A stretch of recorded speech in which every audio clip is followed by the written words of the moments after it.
Hola, ¿cómo están, jóvenes señoritas? Un gusto para mí este nuevo reencuentro en esta nuestra clase virtual. Y bueno, en principio desearles ánimo, fuerza, entusiasmo y todo lo mejor. Pues bien, ya saben ustedes, yo soy el doctor José Viaña, un motivador, un conductor de este módulo y espero que pues sea un módulo fácil, sencillo, una lección sencilla para la comprensión de todos ustedes. Pues bien, es nuestra tercera clase referida con los métodos de investigación aplicados en ciencia política. Pues bien, ya empezamos propiamente con el desarrollo. Nuestra materia, lo dicho, es métodos de investigación en ciencia política. Es la lección número 3. Más o menos es de la página 57 a la página 69.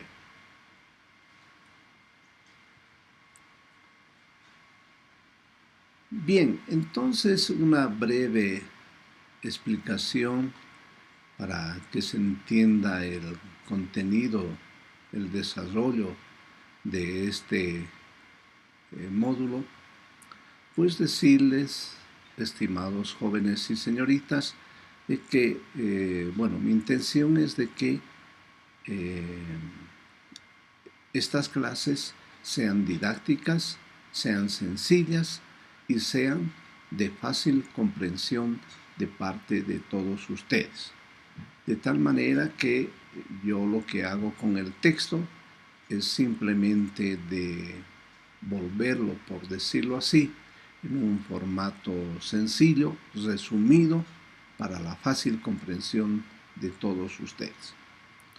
Bien, el texto, el primer compilado, pues aborda sobre Robert Michels, uno de los tantos autores que cita el autor. Y pues Robert Michels es un alemán, es un teórico alemán de la ciencia política, que lo vemos en la imagen, pues podemos apreciar de que se trata de un autor ya entrado en años, ya es mayor, ¿sí? Y pues él es conocido, Michel, por su famosa teoría de la ley de hierro de la oligarquía, ¿sí? Entre otras cosas, decir de que este autor, pues, más o menos ha escrito esta su teoría de la ley de hierro de la oligarquía hace más de 100 años atrás. Es importante este dato, que no solamente es una mera anécdota, por lo siguiente, por lo menos desde mi lectura personal, ¿no? Y seguramente desde la perspectiva, desde la lectura de muchos entendidos en ciencia política. Pues miren ustedes, jóvenes señoritas, pues cuando una teoría tiene vigencia en el tiempo, a lo largo del tiempo, pues quiere decir que esa teoría tiene mucha fuerza, tiene mucho sustento, tiene mucha lógica, tiene mucho aporte. Y está vigente, ¿sí? No obstante del tiempo transcurrido, que son más de 100 años. 112, 113 años me parece, ¿no? Cuando él ha elaborado su teoría de la ley de hierro de la oligarquía, pues reflexionada, aportada por este teórico en ciencia política como es Michel, ¿sí? Pues para empezar debemos decir ¿de qué trata la ley de hierro de la oligarquía? Pues tiene el sustento en el fondo, en resumidas cuentas, podríamos decir, de lo siguiente, algo que es muy importante desde el punto de vista de la ciencia política. Pues Michel sostiene de que los partidos políticos, ¿sí?, las organizaciones políticas, pues en apariencia son democráticos, ¿sí?, los partidos políticos. En apariencia, solamente en apariencia. ¿Por qué? Porque él sostiene algo que tiene vigencia hasta hoy en día. Veamos. Pues él dice que los partidos políticos cuando nacen, cuando se están estructurando, pues tienen ese carácter, ese tinte de ser democrático. Pero con el transcurso del tiempo, cuando el partido además crece, se vuelve más numeroso, pues se torna oligárquico. Es decir, donde unos pocos asumen determinadas acciones, actitudes y establecen determinadas cosas, sin consultar a la mayoría. Por eso la oligarquía quiere decir el gobierno de unos pocos, de una élite intelectual, de un grupo selecto, ¿no?, que asumen determinadas cuestiones y no consultan a la mayoría, a las bases. Por eso es que él sostiene, Michel, que los partidos políticos, si bien nacen a la vida pública de una manera democrática, pues después de transcurrido un tiempo se tornan en partidos antidemocráticos, ¿no? Si analizamos esta frase, este sustento teórico fundamental de Michel, ¿qué podríamos decir? Pues podríamos decir de que él tiene mucha razón, de que en efecto, pues los partidos, muchos partidos en todas partes del mundo adquieren pues esta connotación, es decir, que nacen de una manera democrática, ¿no? Participan de las acciones al conjunto de la organización política, pero conforme pasa el tiempo, pues adquieren una connotación antidemocrática, ¿no? Porque son una élite, un grupo selecto, una oligarquía, los que toman las decisiones sin consultar a la gran mayoría, ¿no? Es la teoría de Robert Michel, que tiene pues vigencia hasta nuestros días. Muy bien. Otra cientista política, otra escritora, otra teórica de la ciencia política, referido con esta misma temática, pues se trata de Renate Mainz, alemana también como Michel. En la fotografía, en la imagen, la vemos, ¿no es verdad?, que es una respetable dama, una respetable señora y entrada en años, que elaboró su teoría un tanto distinta a la de Michel. ¿Por qué? Porque ella, podríamos decir, que no es tan contundente como Michel, ¿no? No es tan contundente, porque Michel es contundente, dice, los partidos políticos en apariencia simplemente son democráticos y luego se tornan, cambian sus actitudes y se vuelven antidemocráticos, partidos oligárquicos, ¿no? En tanto, Mainz dice, los partidos políticos funcionan relativamente de forma democrática, ¿no? Relativamente. No es tan contundente como Mises, ¿no? Bien, entonces cabría decir una cosa que me parece que es pertinente, ¿no? Y es lo siguiente, y es el hecho inobjetable, ¿no es verdad, estimados jóvenes y señoritas, que una teoría, un sustento teórico, pues es propio de las personas que se han dado a la lectura y han reflexionado y reflexionado, ¿no? Para poder establecer una teoría. ¿Por qué?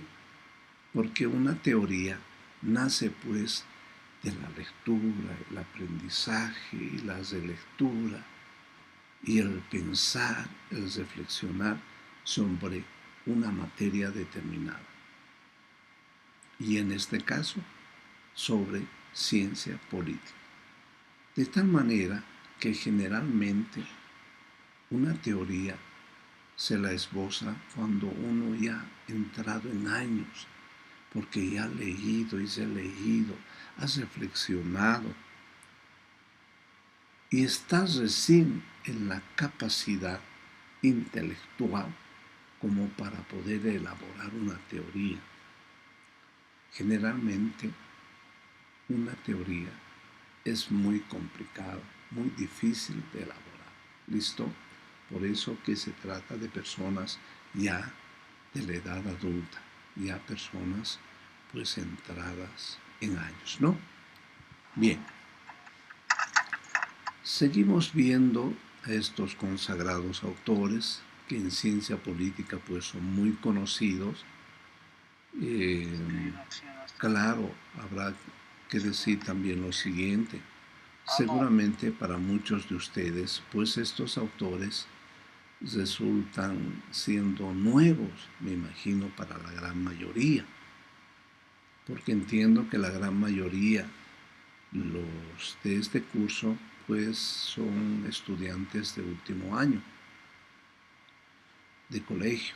Probablemente hay algunos ya que están siguiendo otra carrera y no descarto también la posibilidad de que algunos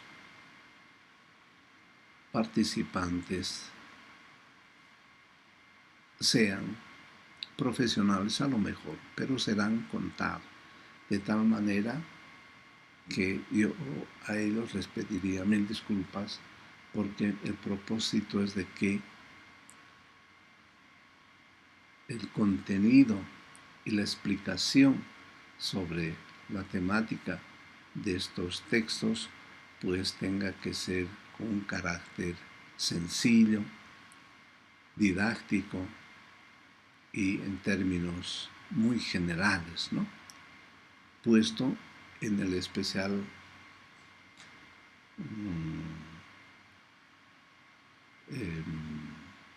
atención, en especial atención de la mayoría de los jóvenes participantes a estas clases virtuales sobre métodos de investigación en ciencia política.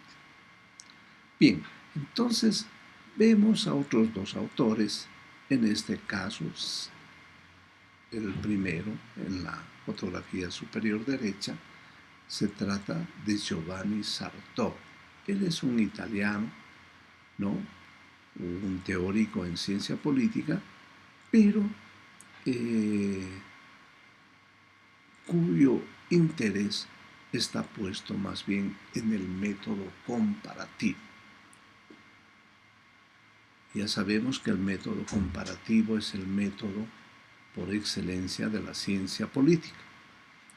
Y él sostiene, él dice, que el método más adecuado que permite entender y explicar la ciencia política, pues es el método comparativo, ¿no?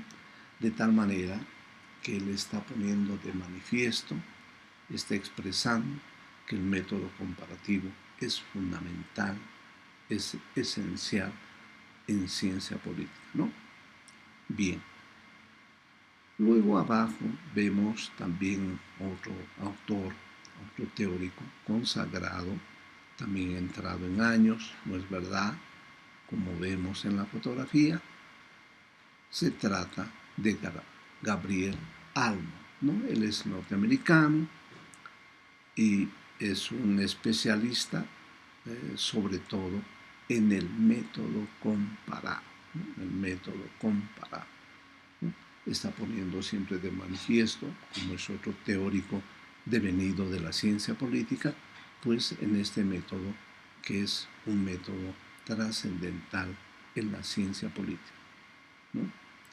Pues él, por su parte, tiene el mérito, dice el texto, de haber clasificado los sistemas políticos, ¿no? Los sistemas políticos.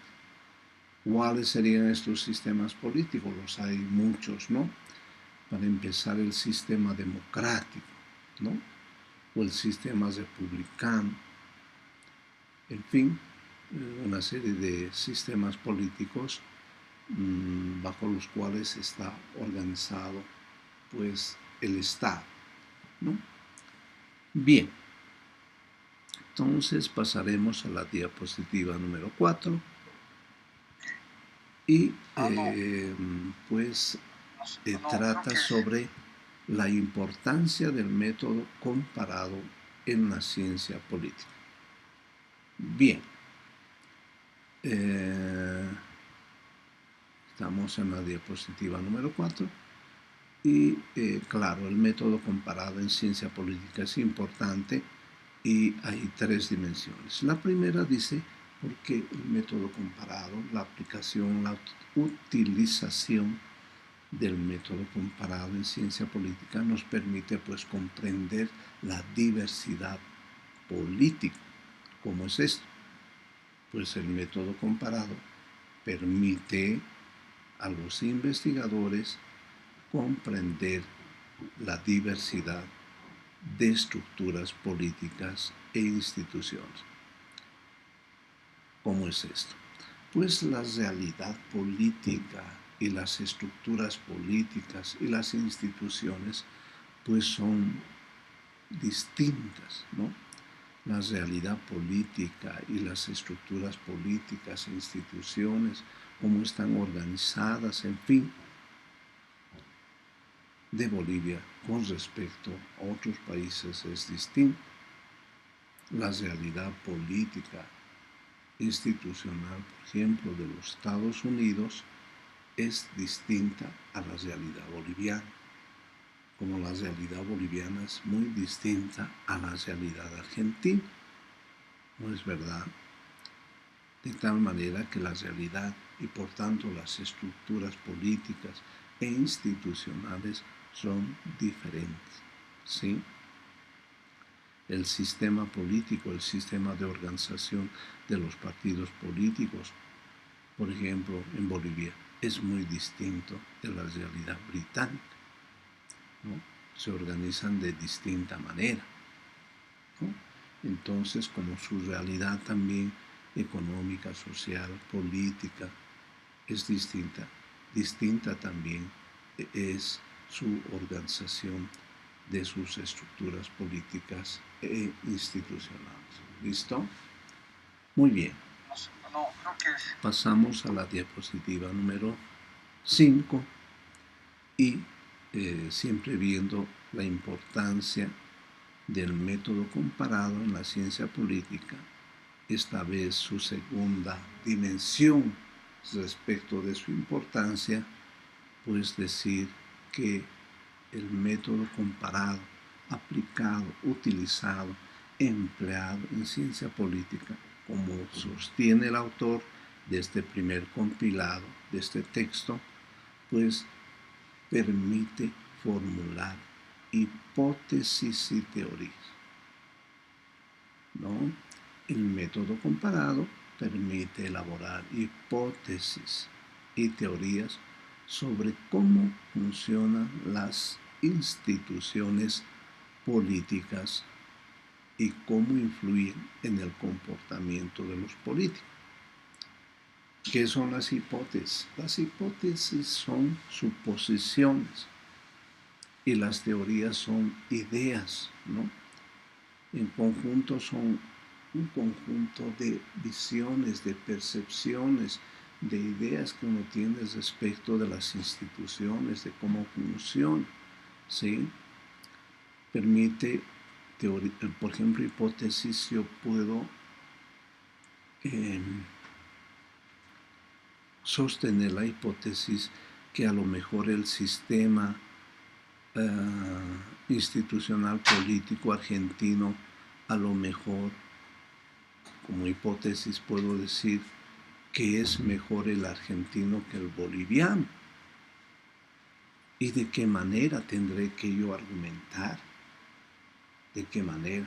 Por ejemplo, el sistema argentino pues tiene un sistema electoral, por ejemplo, distinto al nuestro. En el nuestro, por ejemplo, cuando vamos a elecciones, pues elegimos en una sola elección al presidente, a los senadores y a los diputados. En tanto en la Argentina no, sino que previamente se eligen a los candidatos en las denominadas las PASO, ¿no? Que son elecciones previas, ¿no? Que quiere decir que, digamos, en un determinado partido político se pueden presentar los aspirantes, digamos 2 o 3 o por lo menos 2, para ser elegidos quién en definitiva va a representar ese partido político. En cambio en el nuestro no. El partido político elige a su candidato y ese candidato va a la selección. Es muy distinto de la Argentina, ¿no? Que hay las PASO, en las PASO funciona como unas elecciones previas, ¿no? Donde los partidos políticos al interior se disputan quién va a ir a postular en definitiva a nombre del partido, quién va a tener la representación del partido para ir a la cabeza de su organización política, a la cabeza como postulante a la presidencia, ¿no? Muy distinto a nuestra realidad, ¿verdad? Entonces, y alguien sobre eso podrá hacer teoría, ¿no? Un cientista político, un teórico político podría decir ese sistema es mejor o es peor, o el boliviano, al boliviano debería hacerle cambios de esta manera, en fin, y es tarea de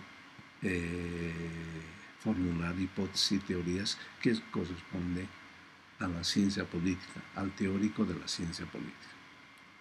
Bien, y la tercera, respecto de la importancia del método comparado en ciencia política, pues el texto sostiene algo que a estas alturas ya de a poco vamos comprendiendo, ¿no es verdad, estimados jóvenes y señoritas, que en ciencia política, el método comparado había sido pues el método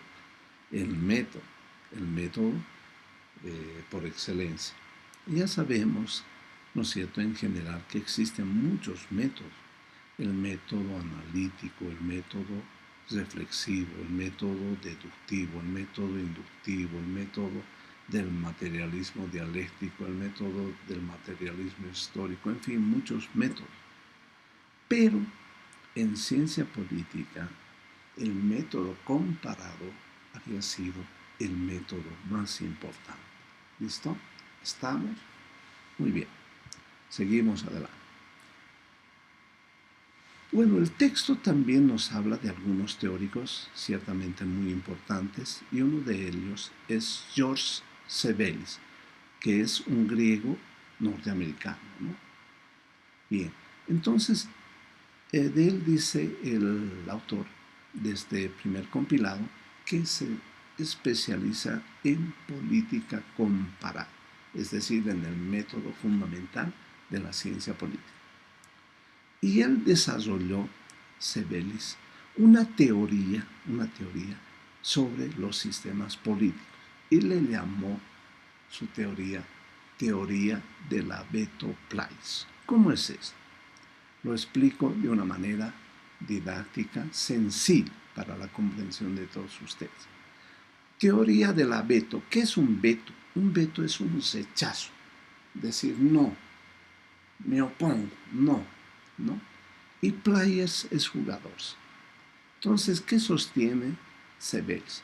Dice, los jugadores son los políticos, los actores políticos o también determinadas instituciones. Él dice que en cualquier sistema político existen actores o instituciones que tienen esa capacidad para rechazar, para oponerse, decir no o bloquear decisiones políticas. ¿Cómo es esto? Lo explico a continuación con un ejemplo en la siguiente diapositiva. Pero antes de eso, he pensado que ya que hablamos recurrentemente sobre sistema, pues se me ha ocurrido compartir con ustedes este buen ejemplo, muy didáctico, muy sencillo, de qué es un sistema. Miren ustedes, en esta diapositiva tenemos determinados elementos, tenemos un redondo grande, dos redonditos pequeños, una línea curva y otra línea recta, ¿no es verdad? ¿Qué es esto? Esto es, en realidad, no podríamos decir qué es, ¿no? Podría ser como un sistema solar, no sé, la luna y, no sé, en realidad prácticamente es una figura desorganizada, ¿no? No hay un orden, no vemos y sencillamente no se entiende, no lo entendemos. Pero si yo lo organizo, estos elementos de esta manera, es pero muy fácil comprender. Miren ustedes, esos elementitos ordenados, esos círculos pequeños, esa línea arqueada, oblicua, esa línea recta, organizado en una cara. De tal manera que podríamos decir que un sistema es un conjunto organizado de elementos, ¿sí? Es un conjunto organizado de elementos, donde cada elemento pues cumple una función determinada, ¿sí? Una función determinada. Por tanto, ahora sí que vamos a lo que nos interesa, podríamos estar en la capacidad de decir que es un sistema político. Pues va a ser también ese conjunto organizado, pero ¿de qué? De instituciones, normas, procedimientos, actores, la Corte Nacional Electoral, en fin, que hacen, ¿no? Que hacen al poder, que hacen a la política, ¿no? Entonces un conjunto organizado, instituciones, bueno, por ejemplo, hay el poder ejecutivo, el poder legislativo, el parlamento, la Corte Nacional Electoral, ¿no? Entonces, todas esas instituciones que forman un conjunto, ¿no? Que hace al sistema político, ¿no? Muy fácil de comprender, ¿no es verdad? Bien, entonces, este autor, Sibelius, sostiene esta teoría que ya les he indicado de la veto players, es decir, la potestad que tienen algunas instituciones, organizaciones y también que tiene el presidente, el jefe de gobierno, de la capacidad de vetar, de rechazar, de decir no a determinadas decisiones políticas, ¿no? Sí, que tienen esa capacidad de bloquear, de frenar. ¿Cómo es esto? Lo vamos a entender muy fácilmente en la siguiente diapositiva. Entonces, estimados jóvenes y señoritas, Paso a la diapositiva número 2. Bien, entonces, ¿qué vemos?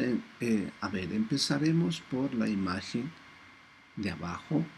Y aquí vemos una manifestación, ¿no?, de un grupo social X que dicen rechazamos tal cosa, ¿no?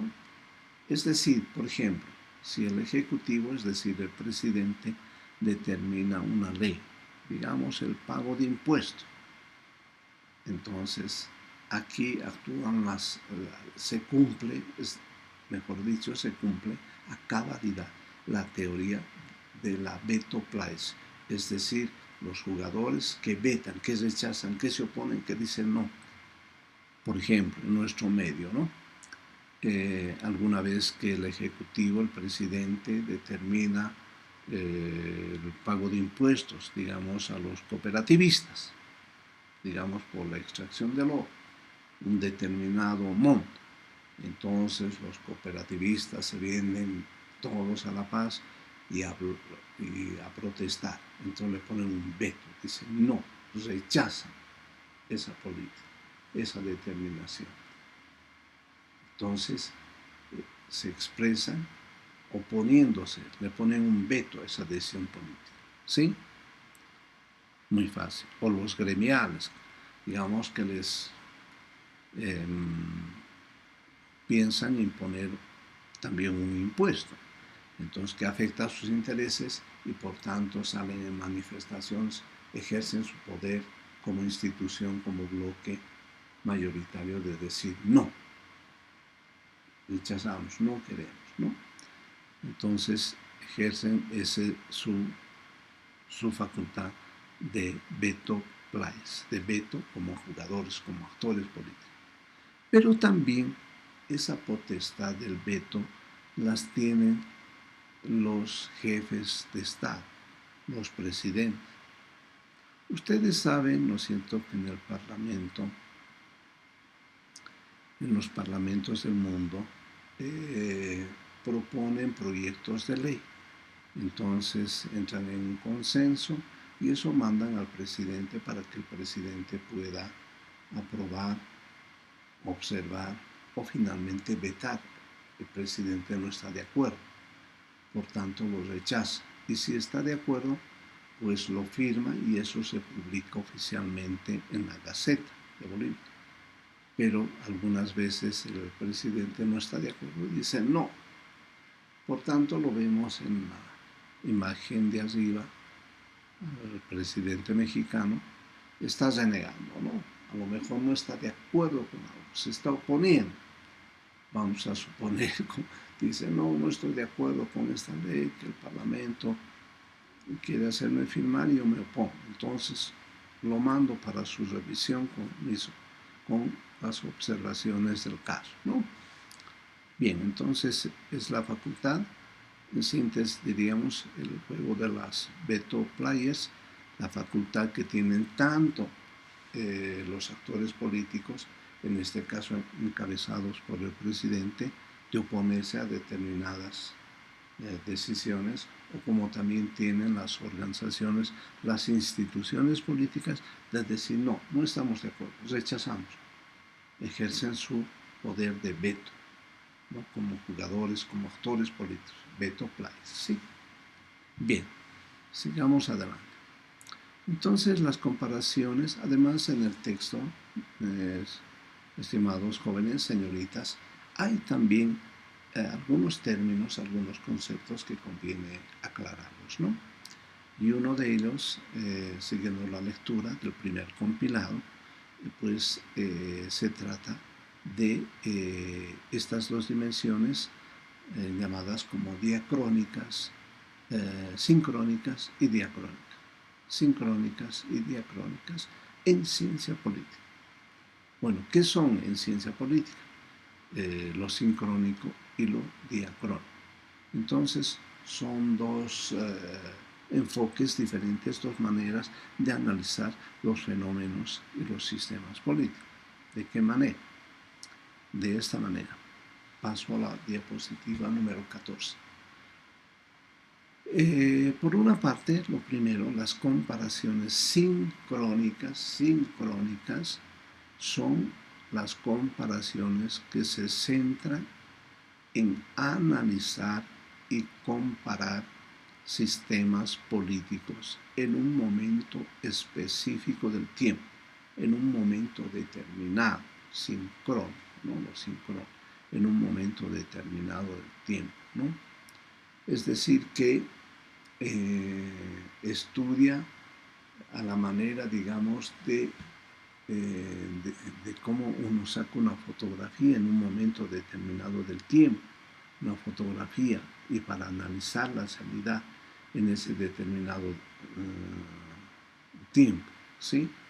Es como una fotografía, ¿no? Que los políticos sacan y analizan la salida, ¿no? De cómo andan, de cómo coexisten en un mismo periodo los diferentes sistemas políticos, ¿sí? Bien, por otra parte, paso a la diapositiva número 15 y tenemos las comparaciones diacrónicas, diferente, ¿no? Diacrónicas. Y lo diacrónico es la posibilidad de estudiar la evolución de los sistemas políticos a lo largo de diferentes periodos históricos. Por ejemplo, analizar la evolución de los sistemas políticos desde la edad antigua, media, moderna, contemporánea, es decir, a lo largo del tiempo. Es como toda una película, lo diacrónico, ¿no? Una película, ¿no? Que se ve el desarrollo. En cambio, lo anterior, es decir, lo sincrónico, es como una fotografía, ¿no? De la realidad. Y sobre eso analizan, estudian los políticos respecto de los sistemas políticos. En cambio, lo diacrónico es, pues, a lo largo del tiempo, es como una película, ¿no? Tiene más largo desarrollo histórico, ¿sí? Más largo desarrollo histórico.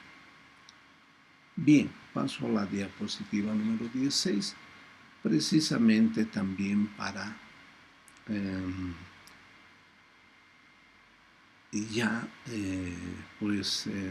establecer de una manera más clara y sencilla estos dos conceptos. Sincronía, pues, representa los hechos del día, ¿no? Es como una fotografía, un instantáneo, ¿no? Respecto de los sistemas políticos. Y la noción de diacronía, pues, está referido a los hechos que se destacan en un tiempo determinado. En este caso dice los últimos 10 años, puede ser 20 años, puede ser históricamente, en la edad antigua, media, moderna, contemporánea, ¿no?